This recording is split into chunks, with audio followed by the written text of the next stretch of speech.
2장 1절부터 보시죠. 그러므로 우리는 들은 것에 더욱 유념함으로 우리가 흘러 떠내려가지 않도록 함이 마땅하니라.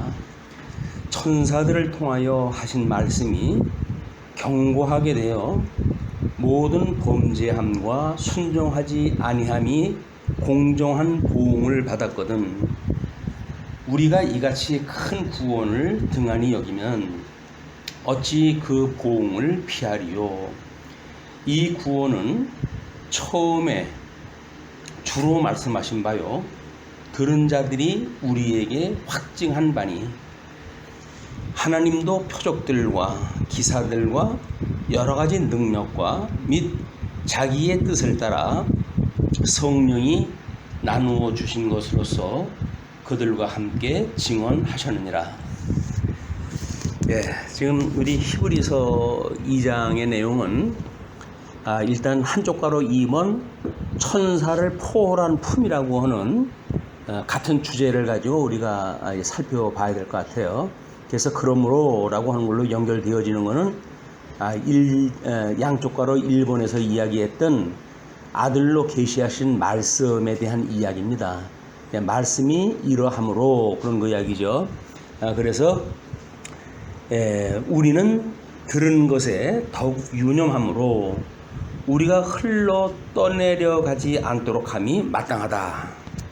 이건 신앙생활의 견인이라고 하는, 지금 히브리서로부터 우리는 교회의 품위로 견인하신다고 하는 하나님의 말씀을 지금 상고해 가고 있는 건데, 여기서 우리들로 하여금 유념하고 그리고 흘러 떠내려가지 않는 그 일이 마땅한 일인데, 그 마땅한 일이 우리로부터 말미암는 것이냐, 그런 그 문제는 우리 신앙적 윤리적인 그런 그 관점에서 한 번쯤은 이제 달리 해석을 갖다 해야 될 것 같아요. 그런 그 일들이.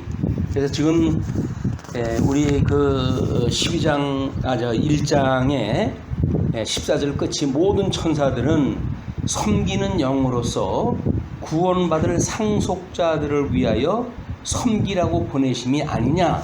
이거는 구약 성경의 이야기입니다.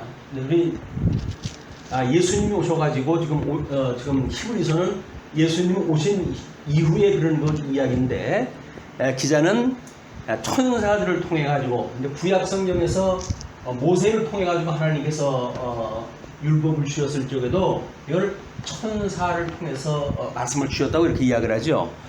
그런 그 내용이 우리가 사도행전 7장 53절이라든지 갈라디아서 3장 19절에 보게 되면 이 복음을 신에서는 율법을 받았던 그 일을 천사에게 이렇게 받았다고 이야기를 해요. 천사에게 우리가 받았다는 이야기는 모세가 하나님한테 직통 지시를 받아가지고 이렇게 되어지지만, 일단은 하나님께서 부리는 영, 천사를 통해 가지고 이 일을 하신다는 거죠. 그러니까 지금 이렇게 천사를 통해 주었던 율법입니다. 이게 율법. 이 율법이 잘못되어진 것이 유대주의죠. 유대주의. 결코 성경에서는 율법이 나쁜 거라고 이야기하지는 않습니다. 율법이라고 하는 건 하나님의 법이기 때문에 이것이 하나님의 기준 아니에요. 하나님의 기준. 이 선, 악간, 하나님이 무엇은 좋아하시고 무엇은 싫어하시는가에 대한 법의 기준이기 때문에 그것이 나쁜 것이 아닙니다. 다만 그것이 이제 유대주의자들이 잘못 오해를 갖다 해가지고 이거를 율법주의화 되어져 있는, 그래서 마치 그거대로 살면, 이 주의라고 하는 그 이야기는 우리가 세계관에 대한 그 이야기 아니에요. 이렇게 살면 된다고 하는 그런 그 이야기란 말이에요. 근데 이 유대주의라고 하는 세계관이 지금 히브리서 기자에 의할 것 같으면 이것이 문제가 있는 것이다. 예수님이 오셔가지고 천사들에게 주어졌던 율법, 이거를 우리 주님께서 실체적으로 다 이루셨기 때문에 그 이야기거든요. 그렇기 때문에 이제 이 복음이 이 율법이 아니라 예수님이 오셔가지고 복음을 이제 증거를 했는데, 이 복음이 율법보다 더욱 승한 것이다 라고 하는 걸 이제 이야기를 하는 거란 말이에요. 그럼 복음이라고 하는 것을 소개하기 위해 가지고 오늘 히브리서 기자는 매우 조심스러운 이야기를 우리한테 이제 줍니다. 그게 바로 뭐냐면 천사를 통해 가지고 받았던 그 율법, 이거를 이스라엘 백성들이 유대주의와 하는 바람에 다 심판을 받게 되어진 지경에 이르렀고, 그 이야기죠. 그래서 우리가 그렇게 이제 우리가 이렇게 들은 것, 우리는 복음을 들은 것이에요. 이거는 그래서 더욱 유념함으로 우리가 흘러 떠내려가지 않도록 하니 마땅하다. 이것이 우월한 복음인데, 이 복음을 듣고도 만약에 우리가 떠내려가는 것, 물론 이제 주님께서 우리한테는 주님의 몸된 교회는 음부의 권세가 무너뜨리지 못하는 교회를 세우신다고 이야기를 했잖아요. 그러니까 이 교회라고 하는 것을 주님이 무너뜨리지 않는 교회를 세우시는 주님으로 온전히 믿게 되어지게 되면 우리는 이 견인에서부터 탈락될 이유가 없는 거 아니에요? 탈락될 이유가 없는데 지금 이것이 경계하는 건 뭡니까? 이거를 율법에 대한 걸 잘못 오해해가지고 유대주의에 빠졌던 것처럼 복음을 우리가 잘못 이해를 또 하게 되면 이것이 빠져들어가는 이런 거에 그런 결과가 나올 수 있다는 거예요. 그래서 천사들을 통하여 하신 말씀이 견고하게 되어져서 이 율법, 하나님의 법이 굳게 되어져 가지고 우리로 하여금 모든 범죄함과 순종하지 아니함이 공정한 보응을 받았다. 이 순종하지, 이 불순종 때문에 보응을 받았단 말이에요. 이 보응을 받은 건 예수님이 우리를 대신해서 십자가에 못 박아 죽으심으로 해가지고 확증된 사건 아니에요. 이는 예수님 믿지 않는 모든 유대인들은 이 불순종이라고 하는 거를 보응받은 거예요. 확증되어진 거예요. 왜? 예수님이 십자가에 죄를 위해서 돌아가셨으니까. 이제 우리는 이렇게 해서 복음을 받아들였단 말이에요. 그 예수님이 불순종 환자들의 모든 죄를 대신해서 우리로 하여금 이게 대속하기 위해서 십자가에 못 박아 죽으셨고, 그걸로 인해서 우리가 살아났다고 하는 이걸 우리가 중생이라고 이렇게 이야기한단 말이에요. 중생. 그럼 중생되어진 사람들의 신분의 변화가 과연 뭘까? 요걸 우리 에베소서에 에베소서 2장 5절부터 보시게 되면, 에베소서 1장 5절부터 보시게 되면, 하나님은 우리 개혁성경으로 이걸 봐야 되겠네.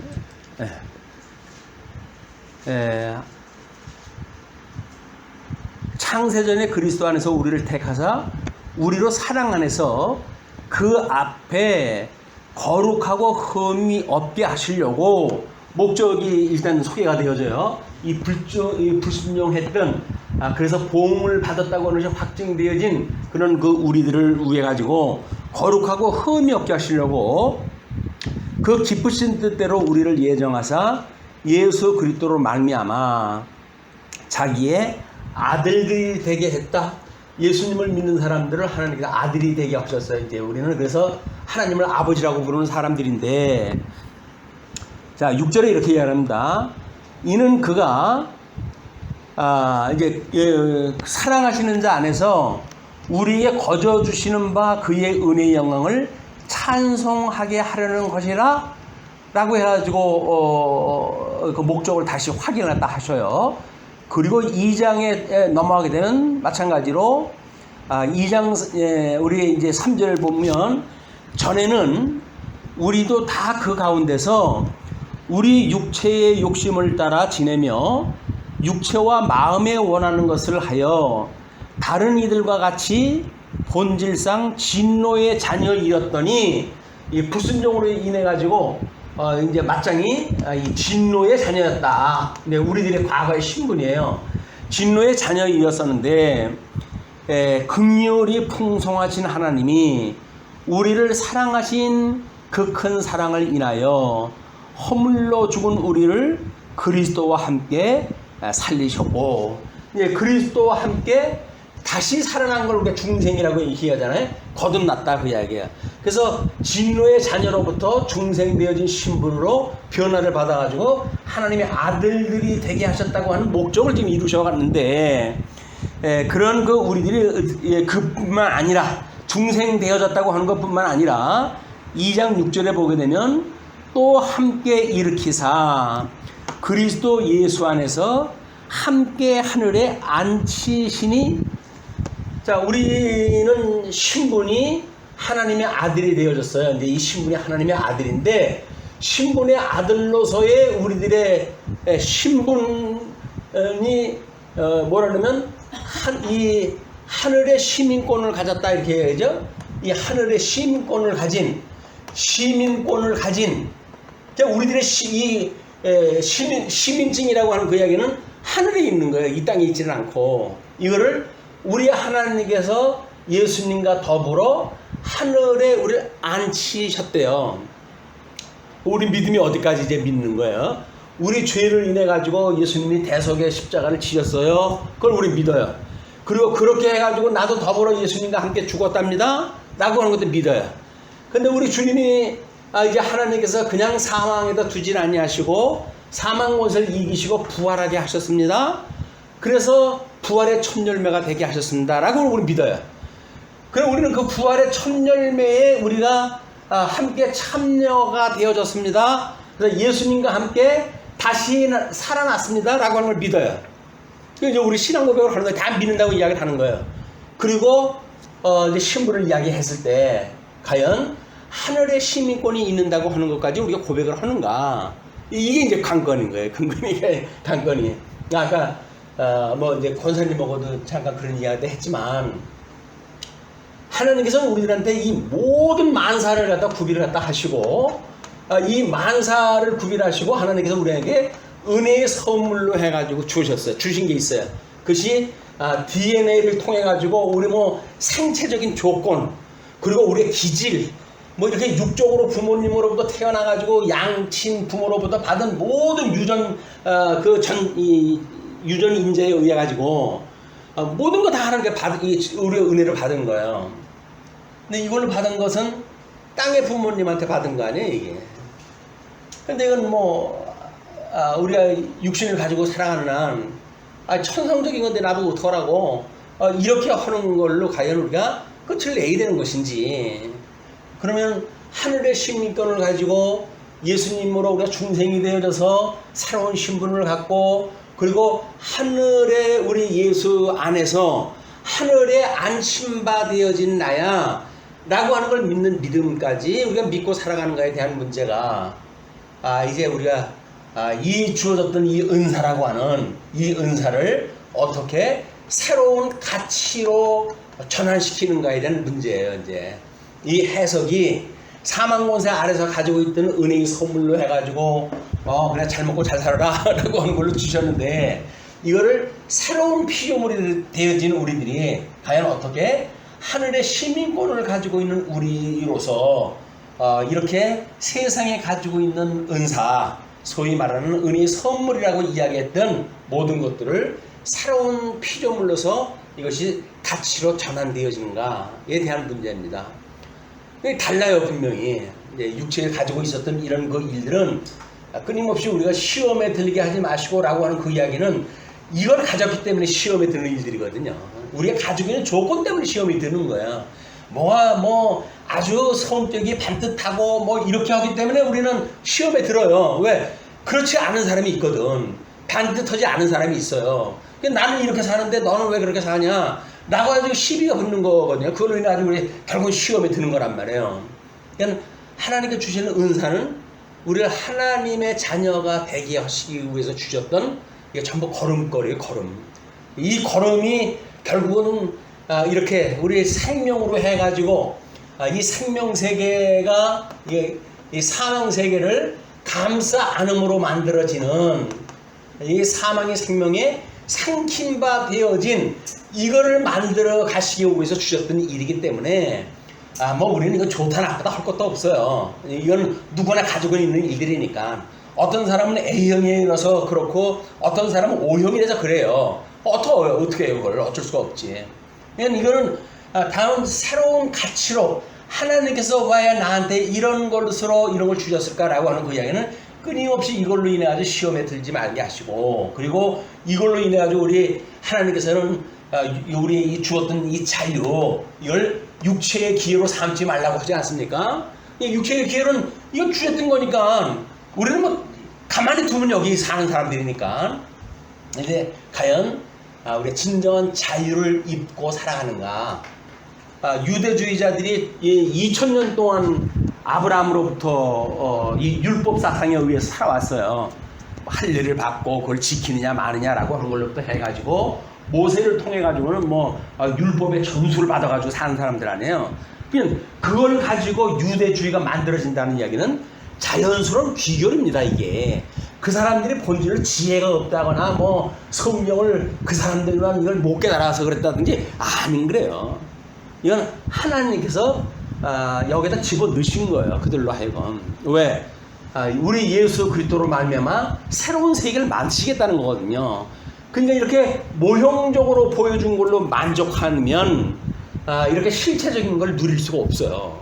그러니까 모형은 모형으로 우리가 봐야 되는데 예표로서 모형과 그림자야 라고 이야기하면 무엇을 가르치는 건데 그 모형과 그림자로 보여주는 예표로 보여주는 실체가 뭔데 라고 이 예수 그리스도에 우리가 관심이 가야 되는데 그렇지 않고 여전히 유대주의자들처럼 율법이 이러니 저러니 해가지고 거기서 뭐 이제 우리가 따지고 그러다가 보니까 그걸로 해가지고 예수님한테 도달하기 전에 정말 도중하차가 돼버리고 이제 이런 경우가 많게 되어지는 거다. 그래서 여기서 우리들로 하여금 흘러 떠내려간다라고 하는 그 이야기는 흘러 떠내려간다는 이야기는 하나님께서 예수 그들을 표대로 해가지고 우리를 붙들어 주시는 그런 은혜 안에 있는 것이 아니라 그냥 내버려 두게 되면 이 세상의 철학의 이런 흐름 안에 여기에 종이 돼가지고 공중권세 잡았다는 이야기는 뭡니까? 이런 거에 의해 가지고 모든 세상 아래 것들이 지금 이 철학 사조에 의해 가지고 돌아간다는 이야기거든요. 유대주의 하면 유대주의라고 하는 철학적 사고에 의해 가지고 그냥 유대인들이 그렇게 살아가는 거예요. 자기네들이 따로 여기서 생각할 여지가 없습니다. 왜? 모든 사람들이 다 그렇게 살아가는데. 그게 이게 우리 갈등인 거예요. 우리가 초대교회 때라든지 또는 종교 개혁 때라든지 믿음의 선배들이 산 모습을 보게 되면 너무나 이 세상의 것들을 진짜 포기하다시피 하고 그리고 살거든요. 이제 여기가 그들이 살았던 그 삶을 보게 되면.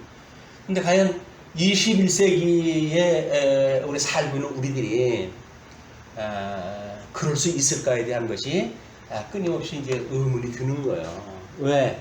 모든 철학 안에 지금 이제 포스트 모더니즘이라고 하는 것이 결국은 이 모더니즘이라고 하는 그거를 뛰어넘은 초월되어져 있는 사상이라는 거 아니에요. 그러면 근대주의적인 어떤 그런 질서 뭐 이런 것들이 나름대로 우리가 세상을 살면서 거기 안에 살았던 우리들이거든요. 21세기 들어와서 이걸 뛰어넘은 거예요. 그것이 지금 이제 코로나 19라고 하는 이런 그 사건이 왔는데 이거를 뛰어넘은 세계가 이제 이 이후의 세계가 코로나 19란 말이에요. 그 세계가 어떠한지 우리는 경험도 못했던 세계입니다. 이게 또 여기서 모더니즘을 뭐 뛰어넘은 세계가 어떤지 우리는 뭐 지금 이제 비로소 우리가 조금씩 눈치를 채가고 있지만 질서는 다 깨지고 요즘처럼 시끄러운 세상은 없습니다. 이게 왜냐하면 이거 전부 질서가 뛰어넘어져서 그래요. 그래서 선 위의 질서가 깨지고 좌우 질서가 깨지고 중심과 주변이 깨지고 이것이 포스트 모더니즘의 특징이거든요. 이 철학 사조에 우리가 있는 거예요. 우리는 뭐 원든 원치 않든 우리가 살아가고 있는 세계가 여기에요. 눈 뜨고 뉴스를 보고 뭐 우리가 문화를 누리고 뭐 음악을 듣고 연극을 보고 하는 것이 전부 이 세상에 있는 것들이니까 우리는 특별한 사고를 가지고 살아간다고 그러지만 그렇지는 않습니다. 여기 살아가고 있거든요. 심지어 성경을 믿고 믿음 안에서 삽니다라고 하는 그 믿음이 이 안에 들어가 있는 믿음으로 퇴색되어지는 것이 열의 아홉은 되지 않을까 싶어요. 과연 우리의 시민권에 우리의 그 존재가 시민권에 있고, 그래서 이 육체의 기회로 삼지 않는 막 그런 삶을 살아가는가라고 하는 것에 대해서 이 현실적으로 대한민국의 복음이 지금 진을 치고 있고, 그나마도 성경신학이라고 하는 걸로 뭔가 우리가 나아갈 바를 하나님께 우리한테 보여주는 것 같은데, 그걸로 해가지고 살아가는데 열매까지 맺는 데는 이 한계가 있지 않을까. 이 배불른 시대에 뭐 아무리 뭐 어쩌고저쩌고 하더라도 지금은 그래도 배불른 시대 아닙니까, 이 시대가. 그러니 이 시대에 우리가 뭘 그렇게 절박한 마음이 있어가지고 주님 앞에 정말 신령과 진정을 다 해가지고 온몸 다 바쳐 주를 섬길 만한 뭐 그런 어떤 이유가 뭐가 있겠어요. 온몸 바쳐, 우리 온몸 바쳐. 찬송가도 있던데, 온몸을 다 바쳐가지고 우리가 예배를 드리고 하나님을 섬기는 일이 하나님께서 이미 불가능한 문화 가운데 우리를 넣어놓으시고, 그리고 이걸 지한테 가르쳐 주시는 거예요, 지금. 그럼 이제 이거를 과연 이 문화를 어찌할꼬, 아니면 정말 그 뭐 종교 개혁 당시처럼 해가지고 죽음을 불사하고 그 사람들이 유럽을 떠나가지고 미국이라고 하는 미개척 지역으로 해가지고 이민 보따리 싸가지고 갈 만큼의 그런 총교도적인 그런 과연 우리가 믿음 세계가 있는가 없잖아요. 저도 자신 없어요, 그게. 그렇다고 한다면 이제 뭐 그 사람들은 새로운 나라 미국이라고 하는 미개척 지역으로 해가지고 이 시민권을 가지고 유럽에서 누릴 수 없는 그거를 지금 이제 새로운 개척지에서 누리겠다고 간 거 아닙니까? 뭐 가가지고 또 뭐 조금 세월 가니까 또 그 사람들 마찬가지지만 어떻게 해요? 그러니까 그 사람들도 여전히 해가지고 오늘날 그 모양 그 꼴이 되어지고, 그래서 이 해 아래서 있는 이런 거 문제는 끝까지 주님이 오신 날까지 이건 문제로 하나 남겨둔 가시와 같은 것이다 라고 느껴지는 거예요. 우리 아브라함한테 이야기하듯이 이거 좀 병 좀 고쳐주면 제가 열심히 더 하겠습니다 그랬더니 내가 너한테 주는 은혜가 족한 줄 알아 라고 하던 주님 말씀이 가시로 우리의 그 바울에게 하나님이 질병을 주셨다고 한다면 평생 그거 가지고 가는 거예요. 이쪽으로 갔다고 해도 그게 없어지는 게 아니라니까요. 이 가시라고 하는 건 끊임없이 가지고 있게 되어지는데, 이 가시를. 그래서 하나님께서 우리한테 지금 주셨던 가시는 뭐냐, 이것이 21세기라고 하는 철학의 사조 아래 부모님으로부터 물려받았던 우리들의 이 유전인자를 그냥 가지고 살아가는 모든 삶이 가시인 거예요, 이게. 이제 가시를 우리가 어떻게 해석하는가에 대한 문제, 어떻게 처리를 해야 되는가 문제인 거예요. 사도 바울은 이걸 가지고 가시를 빼주지 않은 걸 가지고 하나님 앞에 감사를 하게 되죠. 그리고 이걸로 인해서 약함으로 우리 하나님께서 강하심을 깨닫게 되어지는 기회가 되어지고 그랬단 말이에요. 그러면 우리가 뭔가 상황이 달라지거나 그런 것도 아니거든요. 그냥 사도 바울의 깨달음의 세계가 다른 거예요. 그걸 우리가 인식계라고 이렇게 이야기를 하죠. 예, 해 아래에 세계가 있다고 한다면 우리 천상계라고 해요. 이 천상계가 있어요. 그렇다고 한다면 하나의 해 아래에 있는 우리들에게 여기에서 우리가 발붙이고 살아가게 되어지는데, 이거를 하나님의 은혜를 깨닫게 되면 이 하나님의 이 나라에 대한 복음을, 하나님의 나라에 대한 복음을 깨닫게 되어지게 되면 우리는 이 해 아래의 우리들의 세계가 아니라 우리 있을 곳은 이 믿음의 세계가 우리들의 거하는 것이로구나. 그래서 성경을 이미 2000년 전에 이걸 완성을 시켜주신 거 아닙니까? 그래 놓고 우리 보고는 믿음대로 사는 거예요. 믿음대로 살라는 거예요. 2000년 전에 하나님께서 이 성경을 완성을 하셨다는 이야기는 우리들한테 보면 천만다행이라고. 천만다행. 왜? 21세기의 철학이 어떤 시대로 우리 거슬러 올라가거든요. 성경 본문에만 충실하다 보게 되면 우리는 이런 세상의 변화를 거슬러 올라가가지고 오직 하나님의 뜻이 무엇인가에 대한 원형의 세계를 우리가 발견할 수가 있고, 이것이 오늘 우리가 살아가는 절대 가치라는 겁니다. 이게 아니면 하나님의 선하신 뜻을 이 변화무쌍하게 변화되어져 가는 데서 우리는 어떻게 지킬 수가 있겠어요? 뭐 가끔 그런 말씀을 드리지만, 종교 개혁의 뭐 우리가 표준 교리를 만들어 주셨는데, 지금 한 500년의 세월이 흘러갔잖아요. 500년 흘러가는 동안에 이걸 지키려고 하는 사람들이 아무도 없습니다. 그렇다는 이야기는 뭐예요? 자, 과학이 발달하지요. 여기서 인간 이성이 발달하지요. 철학이 변하지요. 이 사람들이 자연스럽게 이 성경을 가지고 이 땅의 거를 새롭게 해석을 하려고 그래요.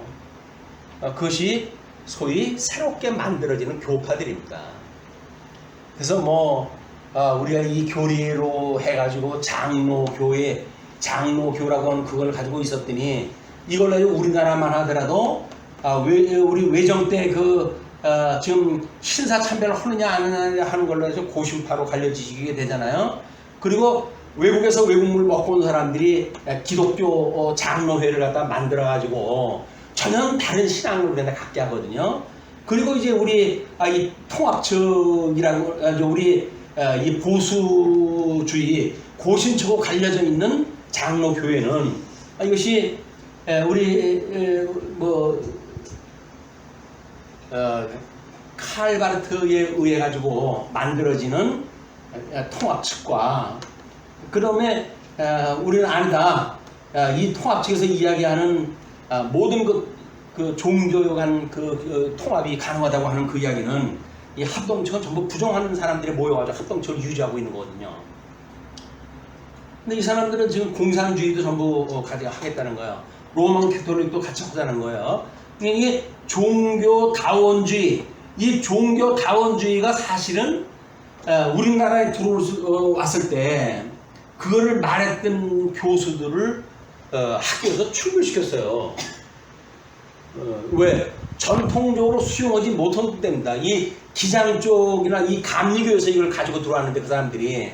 근데 지금은 종교다원주의를 믿지 않는 사람들은 이 사람 축에 끼지를 못합니다.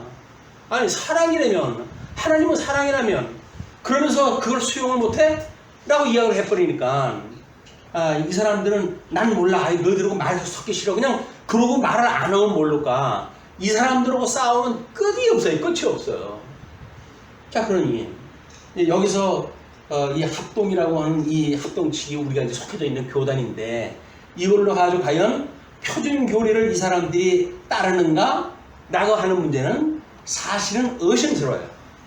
물론 교계에 이제 뭐 나름대로 전통적인 신학을 하시려고 이런 분들은 나름대로 이걸 지키려고 애를 쓰지요. 그러나 현장에서는 안 그래요. 현장의 목사님들이 신학교에서 공부한 거 그대로 가지고 오질 않습니다. 왜? 이 변화무쌍한 세상 속에서 옆에 교회에서는 어떻게 하는데, 그 교회 어떻게 했는데 성공했대? 어떻게 해서 그렇게 전도가 잘 됐대?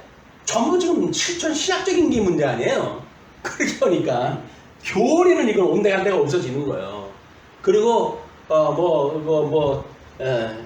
이런 용어 쓰지 말라는데 꽁 잡는 게 매라고, 이거는 어쩔 수 없어. 이 세상에서 하는 그 일인 거예요. 근데 그 일에 성공하느냐 실패하느냐에 이 관심이 있지, 그것이 하나님의 뜻에 부합하냐 부합하지 않느냐는 이건 한참 먼 데 있는 거예요. 가까이 있는 건 뭐예요? 일단 거기는 들어와야 될 거 아닙니까? 가난한 교회 성도가 몇 명 없어가지고 목사 밥도 제대로 못 먹고 이런 데서 무슨 하나님의 뜻을 갖다 구별하고 그러겠어요. 왜? 우리 DNA가 먹지 않으면 죽는다고 하는 그건데 믿음의 세계를 가가지고 죽으면 죽으리라 그래가지고 복음을 증거할까요? 안 되는 거예요. 그럼 어떻게 해야 돼요? 수단 방법 가리지 말고 전도해야 돼요. 그게 뭐 교리적으로 맞느냐 안 맞느냐는 그건 차치하고, 사람들을 우선 이 교회에 모아야 되니까, 그래가지고 뭐 능력 있는 사람 뭐 이런 사람들 들어와가지고 말도 안 되는 썰을 풀어가지고 성도들을 현혹시켜가지고 붙들어 놓고 이제 그렇게 되거든요. 또 그런 게 돼요. 또 이게 안 되면 그걸 이 사람들 합니까? 근데 이상하게 그 일이 돼요. 성경의 뜻대로 안 하고 성경 말씀하고 전혀 상관없이 하는데 잘 된다니까요. 이 세속주의가 망한다는 이야기는 거짓말이에요. 하나님의 뜻대로 안 하면 망한다는 건 거짓말이에요. 하나님의 뜻대로 안 사는 사람들이 이 불신자들이 다 사는 세계인데 여기가 그럼 그 사람들이 다 망해야 되게요? 안 그래요. 오히려 믿지 않은 사람들이 얼마나 떵떵거리고 삽니까 여기서.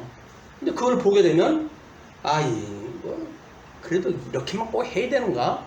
라는 회의가 올 수밖에 없고 그러면 히브리서 기자가 지금 예수님이 와가지고 제자들이 복음을 증거했고 그러면 예수님이 30년 정도 돌아가셨다고 하더라도 그 제자들에 의해서 70년 이전에 지금 이 복음이 증거되어 지금 믿는 사람들이란 말이에요. 한 세대 이 복음을 들었던 사람들이 언제 변질되냐. 한 세대가 가기 전에 다 무너지는 거예요 이게. 우리는 우리가 이 신앙을 알고 있으니까 그래도 이걸 오고 오는 세대가 우리 전성을 해야 되겠다. 물론 다 그런 뜨거운 마음을 가지고 계시죠. 그런데 그게 우리들의 생각일 뿐이에요. 다음 세대 아니 왜 신앙을 우리한테 강조를 합니까? 막 그렇게 해서 넘어가기가 쉽지 않습니다. 그렇다고 해서 진리가 보존되지 않는 건 아니에요. 또 하나님께서 특별한 방법을 써가지고 하나님이 그걸 해가셔요. 근데 하나님이 해가시는 것하고 우리가 이렇게 그래도 해야 되지 않겠는가라고는 뭔가 하나님의 뜻을 위해서 기도하고 그러면서 이 진리를 사랑하는 사람들이 모여서 이러기도 하고 저러기도 하고 그런 방법을 쓰죠. 근데 언젠가는 그것이 통하지 않을 때도 있는 거예요. 그렇다고 해가지고 우리가 낭망을 하게 되면 그것이 흘러갔고 흘려 떨어진다 그 이야기예요. 그런 세상의 조류에 의해 가지고 우리가 가다 보게 되면 그걸로 해서 하나님의 뜻을 우리가 제대로 믿지 않으면 너희들이 그것이 흘러 떠내려 간다. 세파에 흘러 떠나요. 세파. 이 철학의 이 흐름에 의해 가지고 그냥 물 흐르는 대로 바람 부는 대로 해가지고 이렇게 흘러가게 되어진다. 우리는 복음을 예수 그리스도의 기초 위에 십자가에 도라고 이야기를 하는데 거기다 굳게 세워가지고 바람이 불어도 뭐 산상수훈에서 그러잖아요. 이 7장에서 그 예수 그리스도를 믿는 그 복음은 세상 사람들하고 달라가지고 바람이 불고 풍파가 치고 그렇게 할지라도 무너지지 않는 집이다.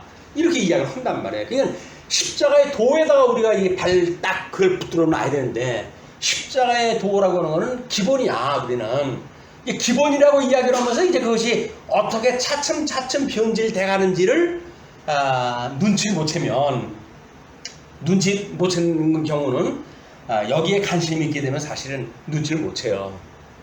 근데 그것이 끊임없이 우리가 성경을 공부하고 그리고 주님 앞에 또 회개하고 기도하고 성찰하고 이런 과정을 통해 가지고 우리가 이걸 끊임없이 확인되어진 일이란 말이야.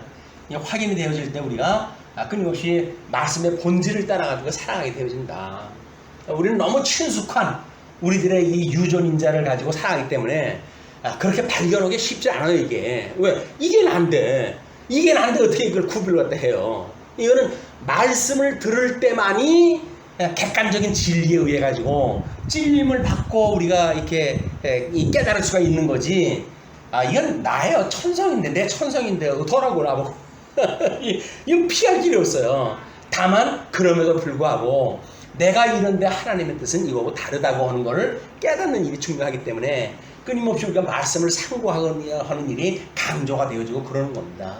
근데 말씀을 상고한다고 그러는데 철학의 흐름 속에 흘러가는 생각을 가지고 그 성경을 보게 되면 그 성경이 또 이렇게 변질되어진 성경관인 거예요. 이 수많은 우리의 이 종파에 의해 가지고 신학이 이렇게 흘러가듯이 그렇다고 한다면 한 세대 우리가 지금 우리나라에 복음이 들어온 지 뭐 한 120년 그 남짓 됐는데 그렇게 돼 가지고 합동축하고 통합축하고 갈릴 때까지만 하더라도 이게 얼마 전 이야기거든요.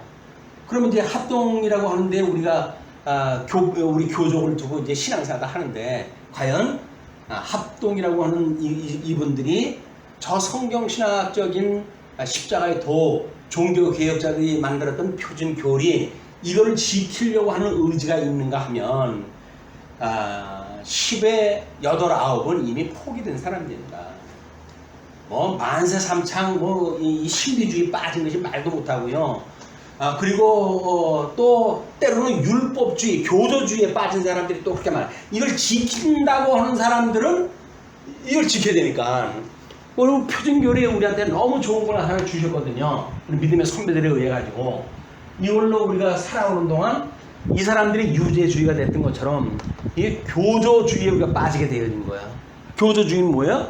표준교리가 우리의 세계관이 되어져 가지고 그대로 살아가는 것이 이것이 하나님께서 우리에게 주셨던 이 교리라는 거예요.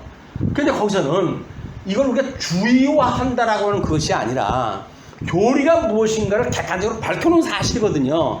끊임없이 우리가 성경을 상고할 때마다 이것이 사실이 그러한가에 대한 것을 확인하는 어떤 그런 표준 교리가 돼야 되는데 그걸 믿음의 선배들한테 우리들에게 주었으므로 우리는 그걸 지켜야 된다는 거야. 이거를 지켜야 된다.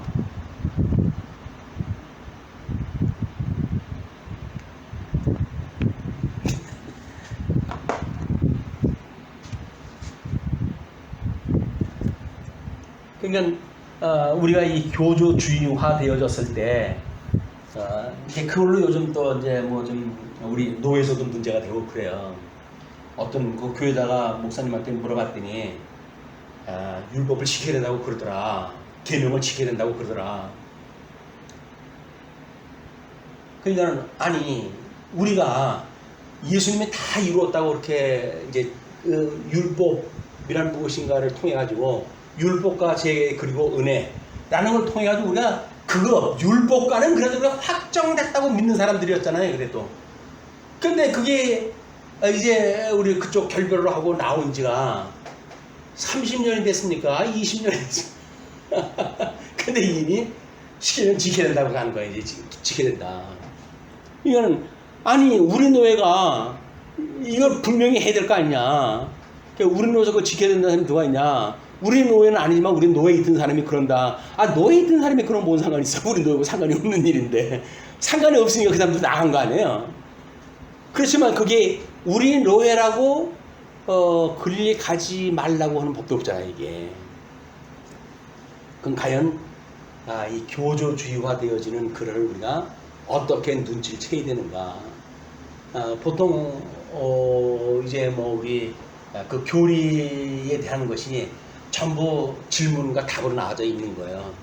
그럼 그거는 우리한테 표준 교리로 그걸 제시해봐 한 거거든요.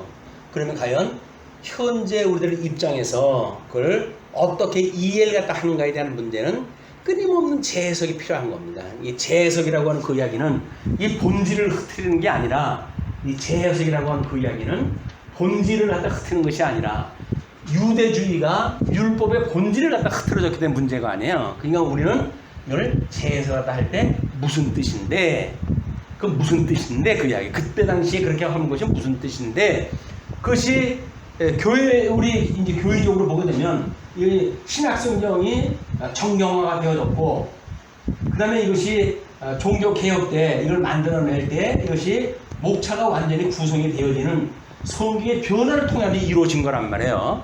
그럼 우리는 지금 이 재해석이라고 하는 그 이야기는 메타성경 신학이라고 하는 이 메타성경 신학적인 관점에서 이걸 지금 봐야 될 거 아니겠어요. 왜? 우리는 성경을 뭐 이걸 나름대로 통전적으로 또는 이해를 다 하고 또는 통시적으로 공시적으로 이해를 한다고 해가지고 구조적으로 성경을 본다고 그러니까 그게 구조적으로 보는 입장에서 우리가 더욱 어떻게 분명히 할 것인가에 대한 재연구가 필요하다.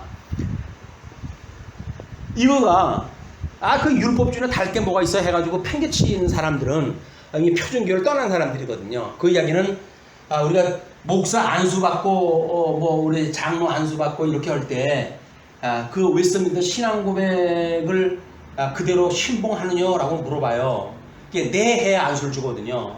그럼 여기 있는 사람들은 소위 다 그거에 고백을 하는 사람들이라고요. 근데 명제적으로 고백을 하는데 사실은 그게 틀려먹었다고 이야기를 한단 말이에요. 근데 이게 이제 현실적인 우리 이제